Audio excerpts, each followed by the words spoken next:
অনেকেই মনে করেন দেশের বাইরে আসলে হয়তো বা প্রচুর টাকা খরচ। সবাই চিন্তা করেন যে এইভাবে থাকে, এইভাবে চলাফেরা করে, এত টাকা কই পাই। একটা জিনিস আপনাদেরকে একটু বোঝাই, দেশের বাইরে আসলে কিন্তু ইনকাম সোর্স বেড়ে যায়। আমার দেশে, বিশেষ করে বাংলাদেশে, টিকটকে মনিটাইজ নাই।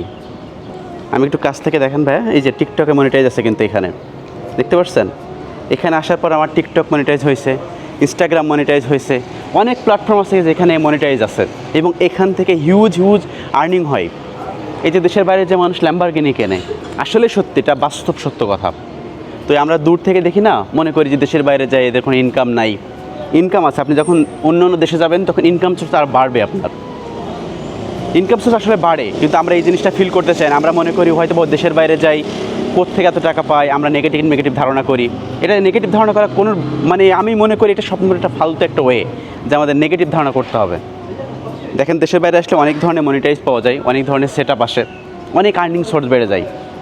মানুষ এজন্যই দেশের বাইরে আসে। আর একটা জিনিস একটু বলি, দেশের বাইরে আসলে শুধুমাত্র এয়ার কস্ট আর হোটেল কস্ট, এছাড়া আর কোনো খরচ নেই আপনার। শুধু এয়ার কস্টটা একটু বেশি, হোটেল খরচ অনেক কম। দেশের ভিতরে যে বাজেটে আমরা থাকি তার অর্ধেক এখানে থাকি আমরা।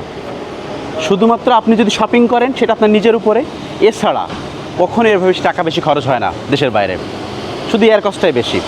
আমরা দূর থেকে নানা রকম ধারণা করি।